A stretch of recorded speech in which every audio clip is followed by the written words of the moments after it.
High বন্ধুরা, তোমরা কেমন আছো? আশা করছি তোমরা সকলে ভালো আছো। আজকে আমি তোমাদের সামনে তোমাদের দশম শ্রেণীর একটি কবিতা সিন্ধু তীরে প্রথম থেকে শেষ পর্যন্ত আলোচনা করব। আশা করছি আজকের পর থেকে তোমাদের এই কবিতা সম্পর্কে কোনো রকম সন্দেহ বা কোশ্চেন থাকবে না। তো সিন্ধু তীরে কবিতাটি লিখেছেন সৈয়দ আলাওল। সৈয়দ আলাওল একজন মধ্যযুগীয় কবি। তিনি বিভিন্ন কাব্যগ্রন্থ লিখেছেন, তার মধ্যে একটা বিখ্যাত কাব্যগ্রন্থ হচ্ছে পদ্মাবতী। আর সিন্ধু তীরে কবিতাটির মূল কাব্যগ্রন্থের নামও পদ্মাবতী। সেই পদ্মাবতী কাব্যগ্রন্থের একটি কবিতা সিন্ধু তীরে। তো এটা আলোচনা করার পূর্বে আমি একটু দু এক কথা তোমাদেরকে বলি, এর পূর্বসূত্রটা কি সেটা সম্পর্কে একটু বলছি। রত্নসেন, রাজা রত্নসেন সিংহল রাজের কন্যাকে বিবাহ করেছিলেন। বিবাহ করার পর রত্নসেন সিংহল রাজের কন্যা পদ্মাবতীকে তার সঙ্গে নিয়ে সাগরের মধ্যে তার নৌকা বা ডিঙি করে যাচ্ছিলেন। হঠাৎ করে প্রচণ্ড ঝড় ওঠে, সাগর উত্তাল হয়ে ওঠে, তার নৌকা, তার ডিঙি ভেঙে যায়। এরপরে রত্নসেন একটা মাচা বা একটা পাটাতনের মধ্যে আশ্রয় নেন এবং তার স্ত্রী পদ্মাবতীও আর একটা ভেলার মধ্যে ভেসে চলেন এবং তার সঙ্গে আরও তার চারজন সখীও ওই ভেলায় ভাসছিলেন। ভাসতে ভাসতে তারপরে তারা এসে উপস্থিত হয় সিন্ধু তীরে, সাগর তীরে। সেখান থেকেই আমাদের এই কবিতাটা শুরু হয়। তোমরা পড়াবার সময় বুঝতে পারবে। আর একটা জিনিস বলা দরকার তোমাদেরকে, এই কবিতার ভাষাটা একটু আলাদা ধরনের, কারণ এটা মধ্যযুগীয় একটা কবিতা, তাই জন্য এটা আমাদের এখনকার বর্তমান যুগের ভাষার সঙ্গে একটু আলাদা আছে। তোমরা বুঝতে পারবে, খুব সুন্দর ভাষা, তোমাদের শুনতে ভালো লাগবে আশা করছি। এবং তোমরা যদি এই চ্যানেলে নতুন হও তাহলে অবশ্যই চ্যানেলটাকে সাবস্ক্রাইব করে দিও, লাইক, শেয়ার এবং কমেন্ট করে বলো কোনো জায়গায় প্রবলেম হলে নিশ্চয়ই আমি তোমাদেরকে সেই জায়গাটা আবার বোঝাবার চেষ্টা করব। তো আমরা কবিতার মধ্যে আসছি। কন্যারে ফেলিল যথা জলের মাঝারে তথা দিব্যপুরী সমুদ্র মাঝার। কন্যাকে ফেলা হলো যেখানে, কন্যা এসে পড়লো যেখানে, সেটা কি? জলের মাঝার, অর্থাৎ জলের মাঝখান। দিব্যপুরী সমুদ্র মাঝার, অর্থাৎ সেটা দেবতাদের পুরী, দেবতাদের থাকার জায়গা। সমুদ্র মাঝার, সমুদ্রের মাঝখানে, সেটা হচ্ছে দেবতাদের থাকার স্থান। তাহলে বুঝতে পারলে, কন্যারে ফেলিল যথা, কন্যাকে ফেলা হলো যেখানে, সেটা হচ্ছে সমুদ্রের মাঝখান, আর এবং সেটা দেবতাদের থাকার একটা জায়গা। অতি মনোহর দেশ, অতি মনোহর, মনোহর মানে মনকে হরণ করে যে, অর্থাৎ মনোরম, অর্থাৎ অতি মনোহর দেশ, অর্থাৎ অতি মনোরম দেশ। নাই তথা দুঃখ ক্লেশ, নাহি মানে নেই, তথা সেখানে, দুঃখ, দুঃখ মানে ব্যথা যন্ত্রণা, ক্লেশ, ক্লেশ মানে কষ্ট, দুঃখ কষ্ট সেখানে নেই।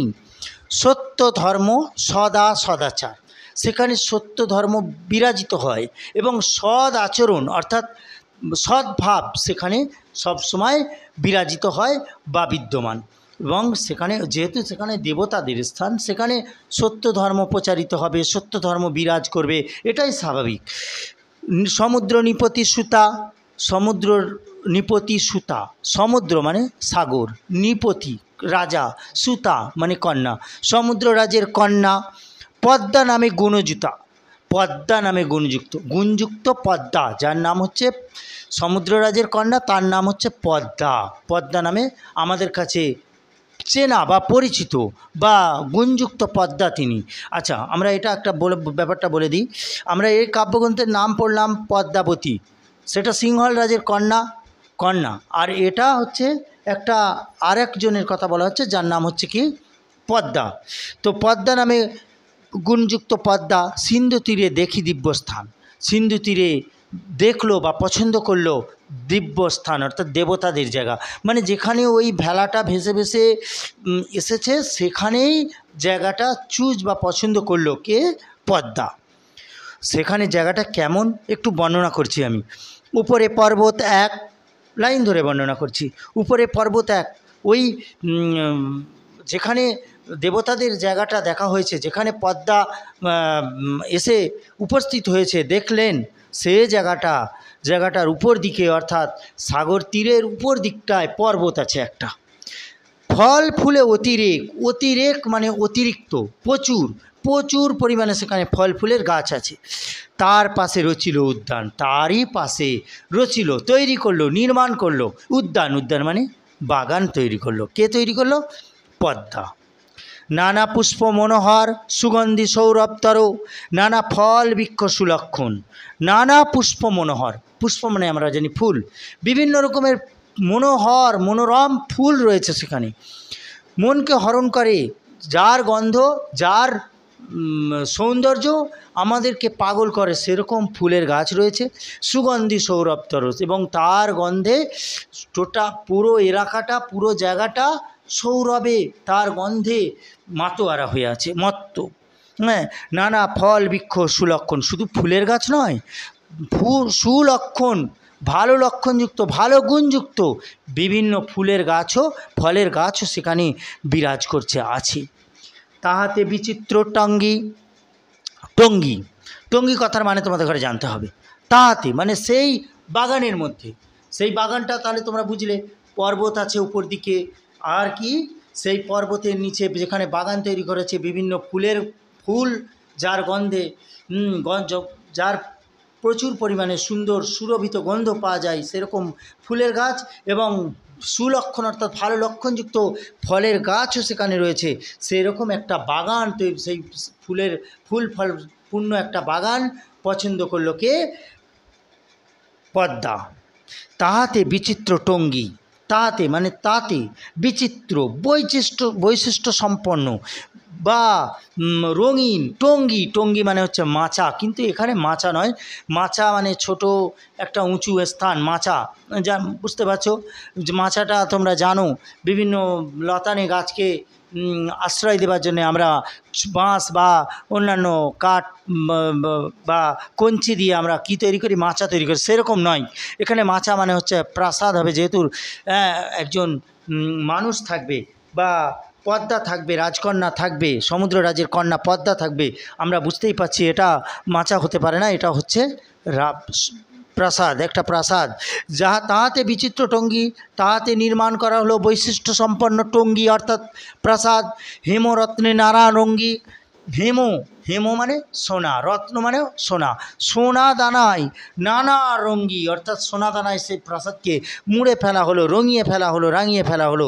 তাহা তথা কন্যা থাকে সর্বক্ষণ, সেখানে কন্যা অর্থাৎ পদ্মা অর্থাৎ সমুদ্ররাজের কন্যা পদ্মা সেখানে সর্বক্ষণ থাকতে থাকলো। কেন? ওই প্রাসাদ, তার জন্যে তার প্রাসাদ তৈরি করা হয়েছে, সেই প্রাসাদটা সোনাদানায় মুড়িয়ে ফেলা হয়েছে এবং সেই প্রাসাদে কন্যা পদ্মা সেখানে থাকছিল।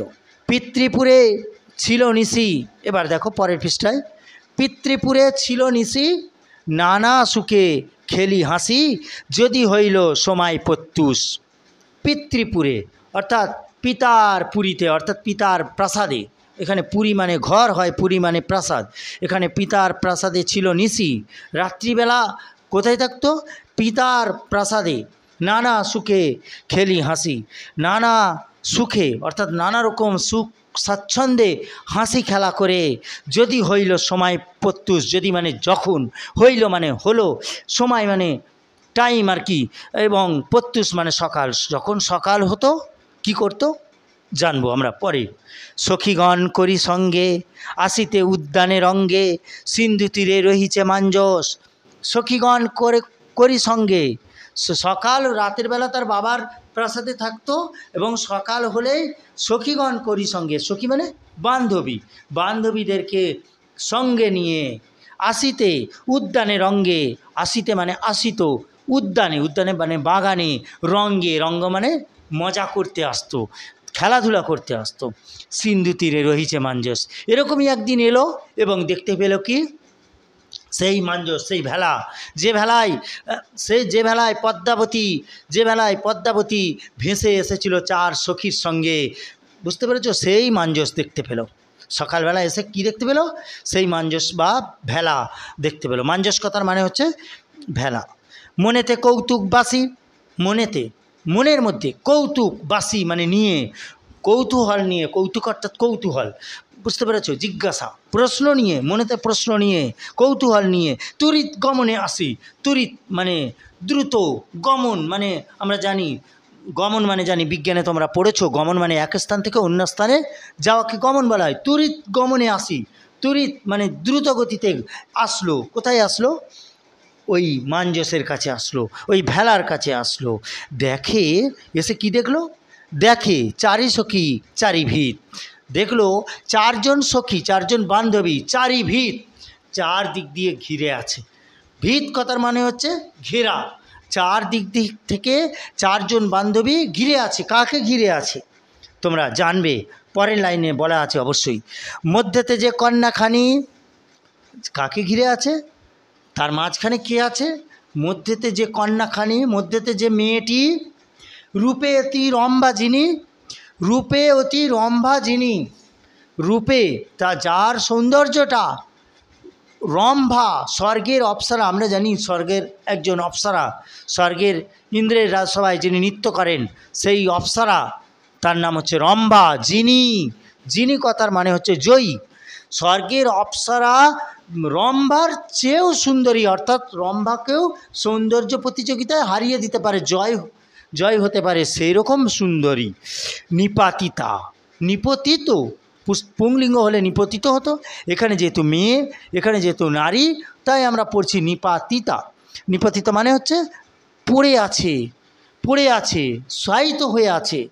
চেতন, চেতন মানে জ্ঞান রহিত, জ্ঞানহীনভাবে পড়ে আছে, অজ্ঞান অবস্থায় পড়ে আছে, সেন্সলেস অবস্থায় পড়ে আছে। চেতন রহিত, রহিত কথার অর্থ নেগেটিভ, অর্থাৎ না, চেতন ছাড়া, উইদাউট সেন্স পড়ে আছে। দেখিয়া রূপের কলা, এবার কেমন পড়ে আছে সেই মেয়েটির এবার রূপের বর্ণনা করা হচ্ছে। দেখিয়া রূপের কলা, দেখিয়া রূপের কারুকার্য, কলা মানে কারুকার্য, সৌন্দর্য, রূপের কলা, দেখিয়া রূপের কলা, বিস্মিত হইল বালা। বিস্মিত মানে অবাক, হইল বালা, বালা মানে কন্যা। এখানে আমরা পদ্মাবতীর কথা বলা হয়, পদ্মার কথা বলা হয়েছে, সরি, পদ্মার কথা বলা হয়েছে। পদ্মাকে বালা বলা হয়েছে। বালা মানে কন্যা, মেয়েদেরকে কি বলা হয়? বালা। দেখিয়া রূপের কলা, বিস্মিত হইল বালা। পদ্মা তার মানে পদ্মাবতীর সৌন্দর্য দেখে অবাক হয়ে গেল। অনুমান করে নিজ চিতে, অনুমান করতে লাগলো, এ মেয়েটি, এই সুন্দরী মেয়েটি, এত একটা সুন্দর মেয়ে কোথা থেকে এলো? হ্যাঁ, তা অবাক হয়ে গেল কে? পদ্মাবতী অবাক হয়ে গেল, পদ্মা অবাক হয়ে গেল পদ্মাবতীর সৌন্দর্য দেখে। অনুমান করে নিজ চিতে, অনুমান করতে লাগলো নিজ চিতে, অর্থাৎ চিত্তে, অর্থাৎ মনে, মনের মধ্যে। চিতে কথার মানে হচ্ছে মনে মনে, মনে মনে অনুমান করতে লাগলো, আন্দাজ করতে লাগলো যে কি হতে পারে, কিভাবে এভাবে আসতে পারে। ইন্দ্র সাপে বিদ্যাধরী কিংবা স্বর্গভ্রষ্ট করি, অচৈতন্য পড়িছে ভূমিতে। ইন্দ্র সাপে, দেবরাজ ইন্দ্রের অভিশাপে, বিদ্যাধরী, বিদ্যা আমরা জানি দেবরাজ ইন্দ্রের অভিশাপে বিদ্যাধরী তাকে স্বর্গে পাঠানো হয়েছিল। নৃত্যরত অবস্থায় তার নাচে তালভঙ্গ হওয়ার কারণে তাকে স্বর্গ থেকে মর্তে অর্থাৎ পৃথিবীতে ফেলে দেওয়া হয়েছিল। কিবা স্বর্গভ্রষ্ট করি, অচৈতন্য হয়ে পড়িছে ভূমিতে। ইন্দ্রশাপে যেমন করে বিদ্যাধরী স্বর্গভ্রষ্ট হয়ে পৃথিবীতে এসে পড়েছিল, তেমন করে এই মেয়েটিও হয়তো স্বর্গ থেকে মর্তে এসে পড়েছে, অচেতন, তাই সে অচেতন্য হয়ে গেছে, অর্থাৎ জ্ঞানহীন হয়ে গেছে। বেকত দেখিয়ে আঁখি, বেকত, বেকত মানে এলোমেলো, দেখিয়ে মানে দেখে, আঁখি, আঁখি কথার মানে হচ্ছে চোখ। তেন তার, স নিজের, বসন, বসন মানে কাপড় পোশাক, সাক্ষী মানে তার চোখ আলুথালু। তেন সা বসন সাক্ষী, তেন মানে তার, স মানে নিজের, বসন মানে কাপড়, সাক্ষী তার পোশাক আশাক বলছে, হ্যাঁ বলছে বেনাথিতে হয়েছে কেশ বেশ, বেনাথিত মানে আলু থালু হয়েছে, হয়েছে কেশ বেশ, কেশ মানে চুল এবং বেশ মানে পোশাক। তা মানে বিদ্যাধরী যেমন করে স্বর্গ থেকে মর্তে এসে পড়েছিল, তেমন করে হয়তো এই মেয়েটিও স্বর্গ থেকে মর্তে এসে পড়েছে, কারণ তার চোখ, তার চুল, তার পোশাক আশাক বলছে এটা হয়তো হতেও পারে। আবার এটা তো হতে পারে, আরও একটা অপশন, আরও একটা কল্পনা পদ্মার মনে এলো পদ্মাবতী সম্পর্কে। কি এলো? বুঝি সমুদ্রের নাও ভাঙিল প্রবল বাও, মোহিত পাইয়া সিন্ধু ক্লেশ। হয়তো বা সমুদ্রের প্রচণ্ড বাতাস তাদের যে ভেলা, তাদের যে নৌকা, সেটাকে ভেঙে দিয়েছে। সেই ভেঙে দেওয়ার কারণে আজকে এই মেয়েটি অর্থাৎ পদ্মাবতীর এমন অবস্থা হয়েছে। তাহলে দুটো কল্পনা কে করলো? দুটো কল্পনা কে করলো? পদ্মা করলো। কার সম্পর্কে করলো? পদ্মাবতী সম্পর্কে করলো। যে হয়তোবা যেমন করে বিদ্যাধরী স্বর্গভ্রষ্ট হয়ে মর্তে পড়েছিল, তেমন করে হয়তোবা এ স্বর্গভ্রষ্ট হয়ে মর্তে পড়েছে। নতুবা সমুদ্র যাত্রাকালে অর্থাৎ সমুদ্রে যাবার সময় প্রচণ্ড বাতাস তাদের নৌকাকে ভেঙে দিয়েছে, তাই হয়তো এরকমভাবে অচেতন্য হয়ে গেছে। চিত্রের পুতলি সমা, চিত্রের মানে ছবির, পুতলি মানে এখানে পুতলি মানে হচ্ছে পুতুল, সমান, চিত্রের পুতুলের মতো, চিত্রের পুতুলের সমান। নিপতিতা মনোরমা, নিপতিতা পড়ে আছে, মনোরমা। চিত্রের পুতুল যেমন নিখুঁত, চিত্রের পুতুলের যেমন খুঁত থাকে না, যেমন সে অতুলনীয় সুন্দরী, তেমনই এই মনোরমা অর্থাৎ সুন্দরী তেমন করেই শায়িত হয়ে আছে, পড়ে আছে। কিঞ্চিত অল্প, আছই মাত্র শ্বাস, আছই মানে আছে, কিঞ্চিত মানে অল্প, শ্বাস আছে, অল্প নিঃশ্বাস তার চলছে, মানে অল্প প্রাণ তার মধ্যে আছে। অতি স্নেহ ভাবি মনে, অতি স্নেহ ভাবি মনে, অতি স্নেহ, অতিরিক্ত স্নেহ হলো এই চিত্রের পুতুলের মতো পড়ে থাকা পদ্মাবতী সম্পর্কে, অতিরিক্ত স্নেহ হলো, অতিরিক্ত দয়া হলো। বলে পদ্মা ততক্ষণে, এবং পদ্মা বলে উঠল, পদ্মা বলল, বিধি মোরে করুণা নৈরাস। বিধি অর্থাৎ বিধাতা অর্থাৎ ঈশ্বরের কাছে প্রার্থনা করলো, হে ঈশ্বর আমাকে নিরাশ করো না। মানে ও ওই পদ্মাবতীকে বাঁচাতে চাইছে, অল্প শ্বাস আছে, একটু একটু বেঁচে আছে, হ্যাঁ, সেই মেয়েটিকে দেখে ওর দয়া হলো, স্নেহ হলো এবং তাকে বাঁচাবার উদ্দেশ্যে ঈশ্বরের কাছে প্রার্থনা করলো, বিধি অর্থাৎ ঈশ্বর ভগবান তুমি আমাকে নিরাশ করো না, নৈরাশ করো না, অর্থাৎ আমাকে ফিরিয়ে দিও না। পিতার পুণ্যের ফলে মোহর ভাগ্যের বলে বাহুরক কন্যার জীবন।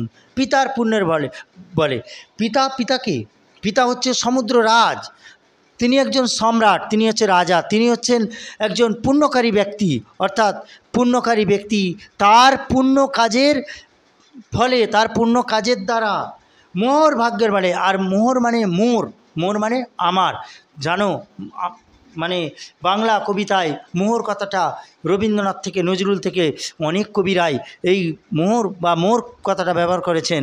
মোর কথা হচ্ছে, মোর মানে হচ্ছে আমার, মোহর ভাগ্যের বলে, মোহর মানে আমার ভাগ্যের বলে। কার ভাগ্য?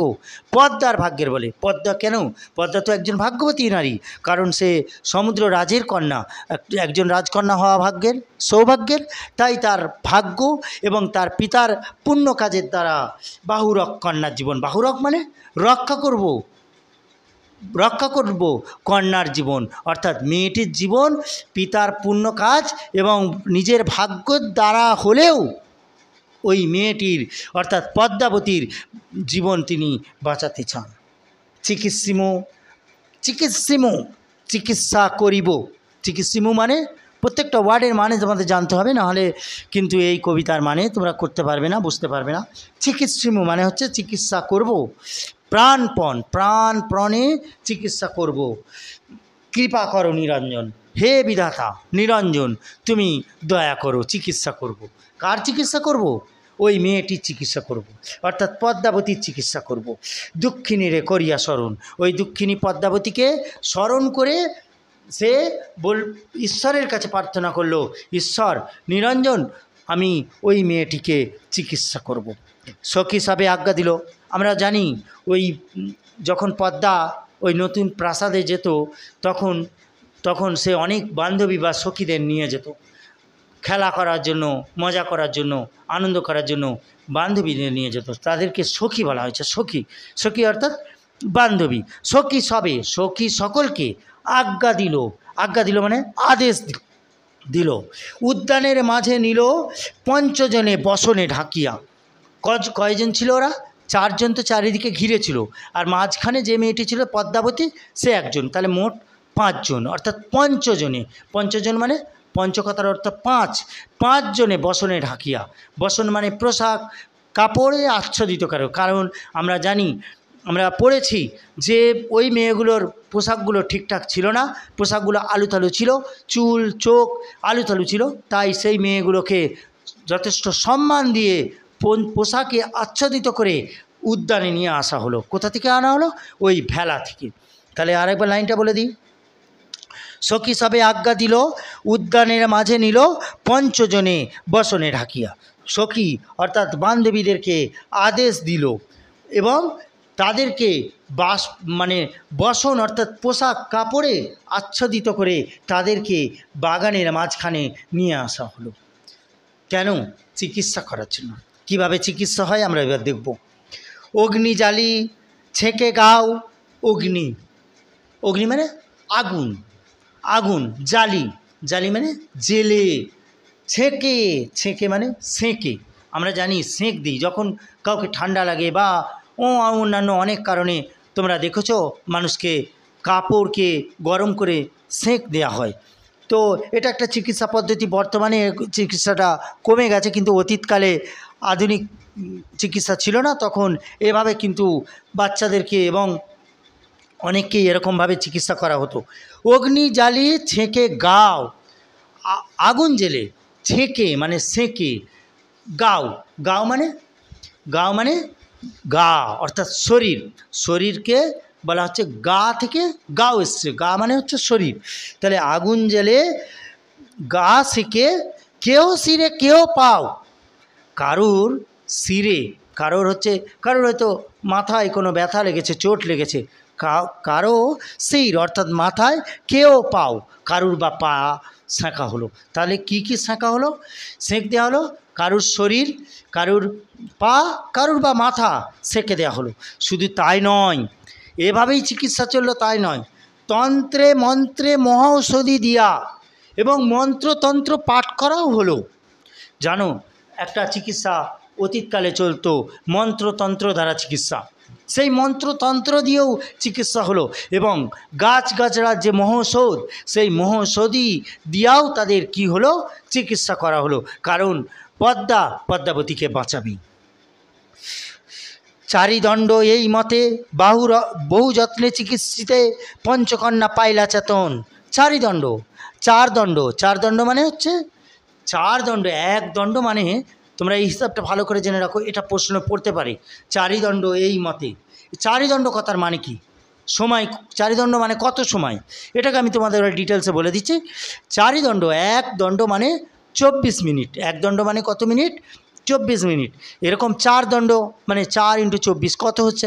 96 মিনিট, মানে 1 ঘন্টা 36 মিনিট। অর্থাৎ তোমরা বলবে এক দণ্ড মানে 24 মিনিট, এরকম চার দণ্ড, 4কে 24 দিয়ে গুণ করে 96 দেখিয়ে দেবে। 96 মিনিট মানে তোমরা ভালোভাবে জানো 1 ঘন্টা 60 মিনিট এবং 36 মিনিট। 1 ঘন্টা 36 মিনিট মানে হচ্ছে চার দণ্ড। চারই দণ্ড এই মতে, চার দণ্ড এইভাবে, অর্থাৎ 1 ঘন্টা 36 মিনিট এইভাবে বহু যত্নে চিকিৎসিতে, বহু যত্ন আর চিকিৎসার দ্বারা।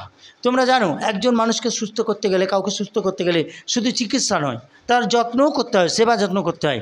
তাহলে এই 5 জন কন্যাকে বহু যত্ন, বহু সেবা এবং চিকিৎসার দ্বারা চিকিৎসার দ্বারা পঞ্চকন্যা পায়লা চেতন, পঞ্চকন্যা অর্থাৎ 5টি মেয়েই চেতন ফিরে পেল, তাদের জ্ঞান ফিরে পেল। তাহলে বুঝতে পারছো কীভাবে সেই মেয়ে কটা জ্ঞান ফিরে পেল? 4 দণ্ড, তন্ত্র মন্ত্র মহাসৎ এবং বহু সেবা যত্নের দ্বারা এবং আগুন জেলে তাদের সমস্ত শরীর সেঁকার ফলে 5টি মেয়েই তাদের চেতন অর্থাৎ জ্ঞান ফিরে পেল। শ্রীযুত মাঙ্গনগুণী, শ্রীযুত মানে হচ্ছে শ্রীযুক্ত। আমরা কোনো স্বনামধন্য ব্যক্তির নামের আগে শ্রীযুক্ত লিখি, ব্যক্তি মানে অর্থাৎ পুরুষ ব্যক্তির আগে আমরা কি লিখি? শ্রীযুক্ত। অর্থাৎ মাঙ্গনগুণী, মাঙ্গনগুণী হচ্ছে একজন মাঙ্গন ঠাকুর। এখানে মাঙ্গন ঠাকুর কে? আমরা প্রথমেই বলেছি আলাওল হচ্ছে আলাওল হচ্ছে আরাকান রাজের একজন সৈনিক ছিলেন প্রথম জীবনে, পরবর্তীকালে তিনি একজন বিখ্যাত কবি হন। সেই মাঙ্গন ঠাকুর হচ্ছে ওই আরাকান রাজেরই একজন মন্ত্রী। সেই মন্ত্রী এবং সৈয়দ আলাওল হচ্ছে তাদের একজন সৈনিক। আরাকান রাজের মন্ত্রী হচ্ছেন মাঙ্গন ঠাকুর এবং তার একজন সৈনিক হচ্ছেন কে? সৈয়দ আলাওল। সেই সৈয়দ আলাওলকে মাঙ্গন ঠাকুর কিন্তু এই কবিতাটি রচনার জন্য বলেছিলেন। তাই কিন্তু এই কবিতাটা মাঙ্গন ঠাকুরের অনুরোধে কে রচনা করেছিলেন? সৈয়দ আলাওল। এটাই বলতে চাইছে এই লাইনটা, শ্রীযুক্ত মাঙ্গনগুণী মোহন্ত আরতি শুনি হীন আলাওল সুরচন।